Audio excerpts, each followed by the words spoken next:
ಈ ಚಳಿಗೆ ಮಳೆಗೆ ಬಿಸಿ ಬಿಸಿಯಾಗಿ ಟೀ ಜೊತೆಗೆ ಏನಾದರೂ ತಿನ್ನಬೇಕು ಅಂತ ಅನಿಸಿದಾಗ ಈ ರೀತಿಯಾಗಿ ಈರುಳ್ಳಿ ಬಜ್ಜಿನ ಮಾಡ್ಕೊಳ್ಳಿ. ತುಂಬಾ ರುಚಿಯಾಗಿರುತ್ತೆ ಅಂತಲೇ ಹೇಳ್ಬೋದು. ಸಾಯಂಕಾಲ ಟೀ ಜೊತೆಗೂ ತುಂಬಾ ಚೆನ್ನಾಗಿರುತ್ತೆ.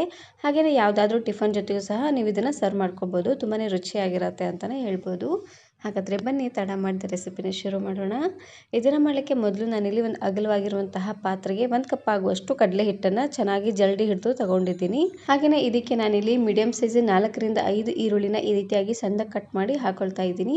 ಹಾಗೆಯೇ ಇದ್ರ ಜೊತೆಗೆ ಖಾರವಾಗಿರುವಂತಹ ಹಸಿರು ಮೆಣಸಿನಕಾಯಿ, ಸ್ವಲ್ಪ ಕರಿಬೇವು ಸೊಪ್ಪನ್ನು ಈ ರೀತಿಯಾಗಿ ಸಣ್ಣದಾಗಿ ಕಟ್ ಮಾಡಿ ಹಾಕೊಳ್ತಾ ಇದ್ದೀನಿ.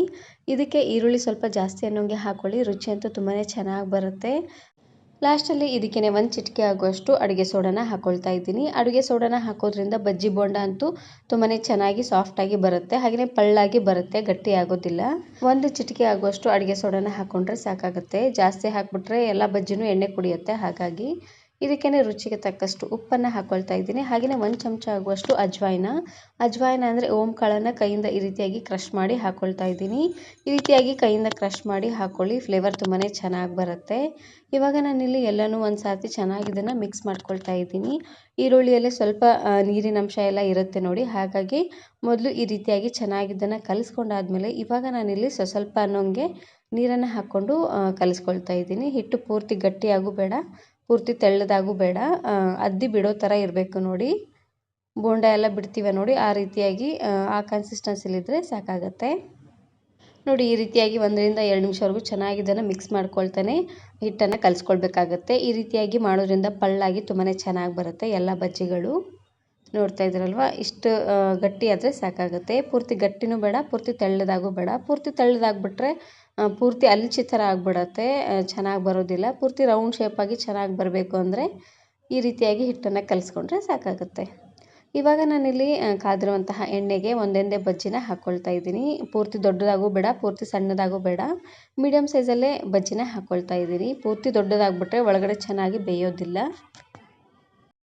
ಎಣ್ಣೆಗೆ ಎಷ್ಟು ಹಿಡಿಸುತ್ತೋ ಅಷ್ಟನ್ನೇ ಮಾತ್ರ ಹಾಕ್ಕೊಳ್ಳಿ. ಪೂರ್ತಿ ಜಾಸ್ತಿ ಆಗಿಬಿಟ್ರೆ ಬಜ್ಜಿಗಳೆಲ್ಲ ಚೆನ್ನಾಗಿ ಬೇಯೋದಿಲ್ಲ. ಉರಿನೂ ಅಷ್ಟೇ ಕರೆಕ್ಟಾಗಿ ಮೀಡಿಯಮ್ ಫ್ಲೇಮ್ನಲ್ಲೇ ಇಟ್ಟು ಚೆನ್ನಾಗಿ ಇದನ್ನು ಬೇಯಿಸ್ಕೊಳ್ಬೇಕು. ಪೂರ್ತಿ ಹೈ ಫ್ಲೇಮ್ನಲ್ಲೂ ಬೇಡ, ಪೂರ್ತಿ ಲೋ ಫ್ಲೇಮ್ನಲ್ಲೂ ಬೇಡ. ಪೂರ್ತಿಯಾಗಿ ಲೋ ಫ್ಲೇಮ್ನಲ್ಲೇ ಇಟ್ಟು ಬಜ್ಜಿ ಬೋಂಡನ ಬೇಯಿಸ್ಕೊಂಡ್ರೆ ಬಜ್ಜಿ ಎಲ್ಲ ಎಣ್ಣೆ ಕುಡಿದ್ಬಿಡುತ್ತೆ. ಹಾಗಾಗಿ ನೋಡಿ, ಒಂದು ಸೈಡೆಲ್ಲ ಚೆನ್ನಾಗಿದು ಬೆಂದಾದಮೇಲೆ ಮತ್ತೆ ಈ ರೀತಿಯಾಗಿ ಹೊಳಿಸಿ ಇದನ್ನು ಬೇಯಿಸ್ಕೊಳ್ತಾ ಇದ್ದೀನಿ. ಸ್ವಲ್ಪ ಗೋಲ್ಡನ್ ಬ್ರೌನ್ ಬರೋವರೆಗೂ ಬೇಯಿಸ್ಕೊಂಡ್ರೆ ಸಾಕಾಗುತ್ತೆ. ನಾನು ಇದೇ ರೀತಿ ಬಹಳಷ್ಟು ವೆರೈಟಿ ಆಗಿರುವಂತಹ ಬಜ್ಜಿ ಬೋಂಡ ರೆಸಿಪೀಸ್ನ ಅಪ್ಲೋಡ್ ಮಾಡಿದ್ದೀನಿ. ವಿಡಿಯೋ ನೋಡಿಲ್ಲ ಅಂದರೆ ಈ ವಿಡಿಯೋ ಕೊನೆಯಲ್ಲಿ ಹಾಕಿರ್ತೀನಿ ನೋಡಿ, ಚೆಕ್ ಮಾಡಿ. ಸಾಯಂಕಾಲ ಟೀ ಜೊತೆಗೆ ಈ ರೀತಿಯಾಗಿ ಬಜ್ಜಿ ಬೋಂಡನ ಮಾಡ್ಕೊಳ್ಳಿ, ತುಂಬಾ ರುಚಿಯಾಗಿರುತ್ತೆ ಅಂತಲೇ ಹೇಳ್ಬೋದು. ನೋಡಿ, ಈ ರೀತಿಯಾಗಿ ಚೆನ್ನಾಗಿದ್ದು ಗೋಲ್ಡನ್ ಬ್ರೌನ್ ಬರೋವರೆಗೂ ಬೇಯಿಸ್ಕೊಂಡ್ರೆ ಸಾಕಾಗುತ್ತೆ. ಇವಾಗ ನಾನಿಲ್ಲಿ ಒಂದು ಪ್ಲೇಟಿಗೆ ಎತ್ತಿಟ್ಕೊಳ್ತಾ ಇದ್ದೀನಿ.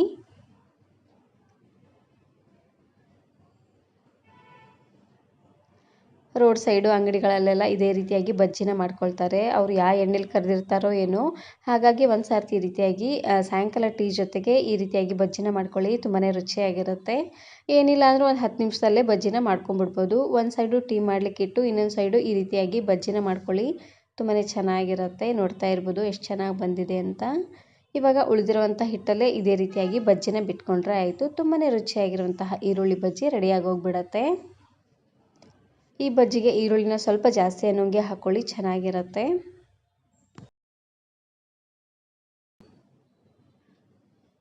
ನೋಡಿ, ಇದೇ ರೀತಿಯಾಗಿ ಎಲ್ಲ ಬಜ್ಜಿನೂ ಬೇಯಿಸ್ಕೊಂಡ್ರೆ ಆಯಿತು. ತುಂಬಾ ರುಚಿಯಾಗಿರುವಂತಹ ಈರುಳ್ಳಿ ಬಜ್ಜಿ ರೆಡಿಯಾಗಿ ಹೋಗ್ಬಿಡುತ್ತೆ.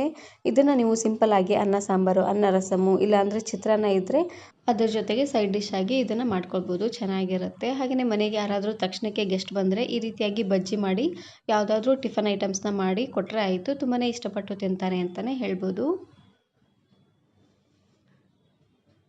ನೋಡಿ, ಈ ರೀತಿಯಾಗಿ ಚೆನ್ನಾಗಿ ಎಲ್ಲ ಬಜ್ಜಿನೂ ಗೋಲ್ಡನ್ ಬ್ರೌನ್ ಬರೋವರೆಗೂ ಬೇಯಿಸ್ಕೊಂಡ್ರೆ ಸಾಕಾಗುತ್ತೆ.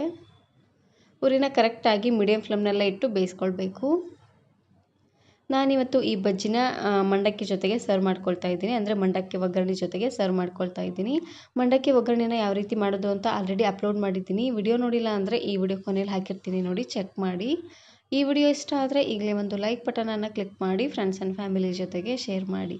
ಹಾಗೆಯೇ ಮತ್ತಷ್ಟು ಹೊಸ ರೆಸಿಪಿಗಾಗಿ ವರ್ಣಿಕಾ ಅಡುಗೆ ಮನೆ ಯೂಟ್ಯೂಬ್ ಚಾನಲನ್ನು ಸಬ್ಸ್ಕ್ರೈಬ್ ಮಾಡ್ಕೊಳ್ಳಿ. Thank you, thanks for watching.